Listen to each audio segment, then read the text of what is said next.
آج ہم کراچی کے ایک ایسے کردار کی کہانی میں گہرائی تک اتر رہے ہیں جس کا نام آج بھی لیاری کی گلیوں میں خاص وزن رکھتا ہے، رحمان ڈکیت۔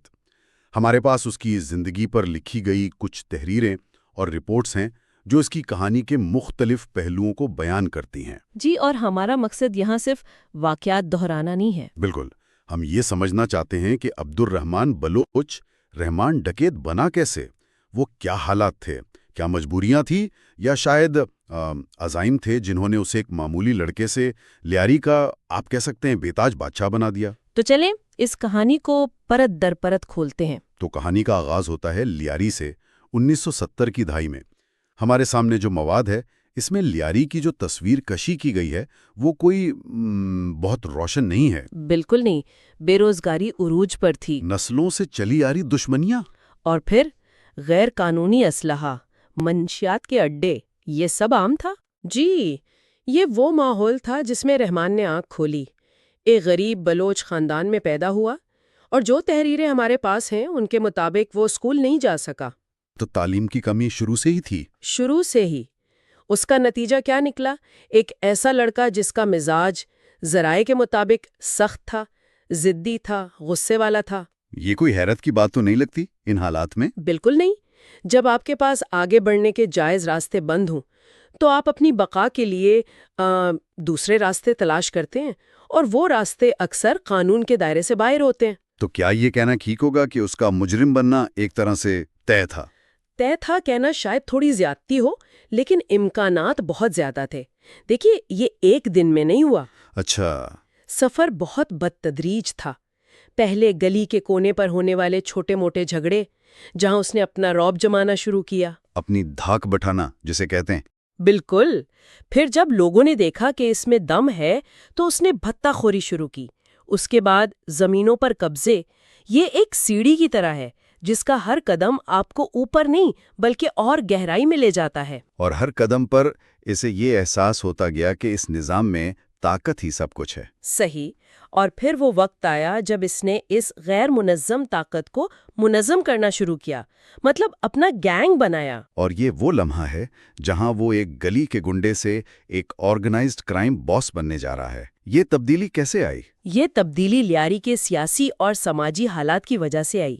1990 کی دہائی تک لیاری گینگ وار کا ایک میدان بن چکا تھا۔ لیکن یہ صرف گنڈوں کی لڑائی تو نہیں تھی۔ نہیں، بالکل نہیں۔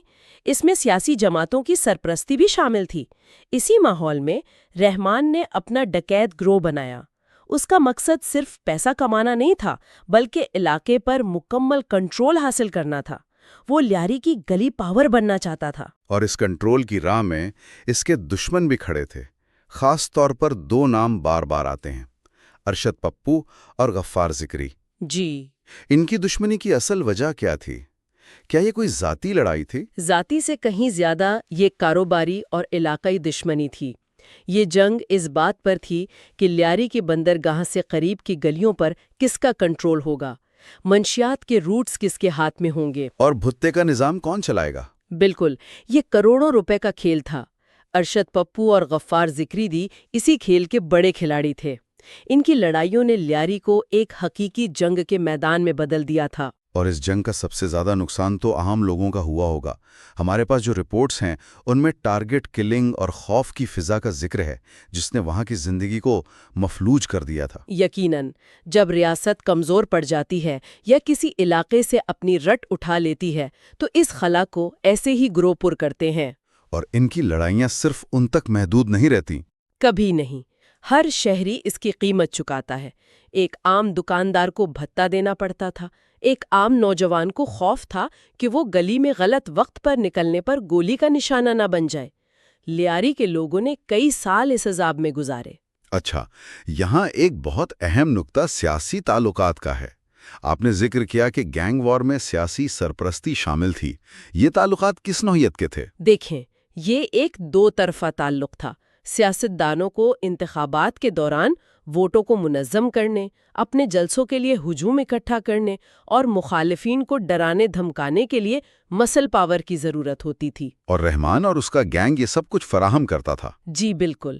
اور بدلے میں رحمان کو کیا ملتا تھا؟ تحفظ؟ تحفظ؟ قانون سے تحفظ۔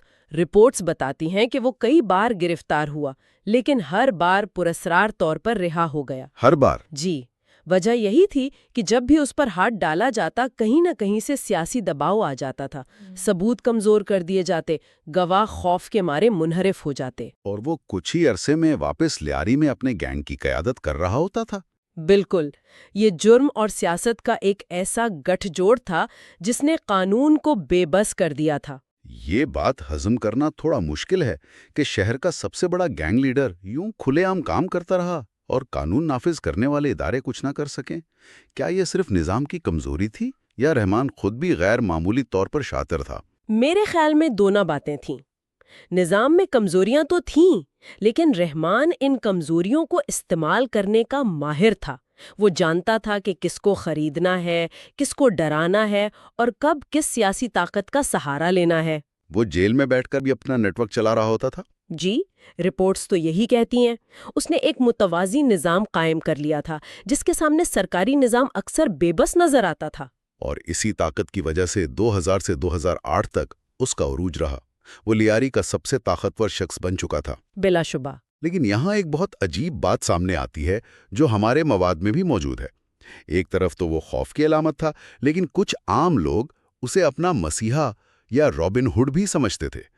یہ تضاد سمجھنا بہت مشکل ہے۔ یہ تضاد صرف تب تک مشکل لگتا ہے جب تک آپ لیاری کے عام آدمی کے نقطۂ نظر سے نہ دیکھیں۔ اچھا؟ آپ ایسے سوچیں، فرض کریں آپ کا کسی سے زمین کا جھگڑا ہے اور پولیس یا عدالتیں سالوں تک آپ کو انصاف نہیں دیتی۔ ٹھیک ہے۔ آپ رحمان کے پاس جاتے ہیں اور وہ چند گھنٹوں میں آپ کا مسئلہ حل کروا دیتا ہے اپنے طریقے سے، یا کوئی آپ سے زبردستی کرتا ہے اور رحمان کا گینگ اسے سزا دیتا ہے۔ تو اس شخص کے لیے تو وہ ہیرو بن گیا۔ بالکل، اس نے ایک متوازی عدالتی نظام بنا رکھا تھا جو تیز اور مؤثر تھا، چاہے وہ کتنا ہی صفاقانہ کیوں نہ ہو۔ تو جب ریاست انصاف فراہم کرنے میں ناکام ہو جائے تو لوگ انصاف کے لیے کسی اور کی طرف دیکھتے ہیں، چاہے وہ کوئی گینگ لیڈر ہی کیوں نہ ہو۔ لیکن یہ تصویر کا صرف ایک رخ ہے۔ صحیح۔ حقیقت یہ ہے کہ اسی انصاف کی آڑ میں اس نے پورے علاقے کو یرغمال بنا رکھا تھا۔ اس کا دیا ہوا امن بہت مہنگا تھا، جس کی قیمت لیاری نے اپنے خون سے چکائی۔ تو اس کا یہ رابن ہوڈ والا امیج بھی اس کی طاقت کو بڑھانے کا ایک ذریعہ تھا؟ ہاں، یہ اس کی بقا کا ایک اہم حصہ تھا۔ اس نے مقامی حمایت حاصل کی، جس کی وجہ سے پولیس کے لیے اس کے خلاف کارروائی کرنا اور بھی مشکل ہو گیا۔ لیکن بالآخر اس کا یہی عروج اس کے زوال کا سبب بنا؟ بالکل۔ 2009 تک کراچی میں لسانی بنیادوں پر ٹارگٹ کلنگ عروج پر پہنچ چکی تھی اور لیاری گینگ وار اس آگ کو مزید بھڑکا رہی تھی۔ تب ریاست نے فیصلہ کیا کہ اب بہت ہو گیا اور رحمان کو سب سے بڑا خطرہ سمجھا گیا۔ تو آخرکار اس کہانی کا خاتمہ کیسے ہوا؟ سندھ پولیس نے ایک بڑا آپریشن شروع کیا۔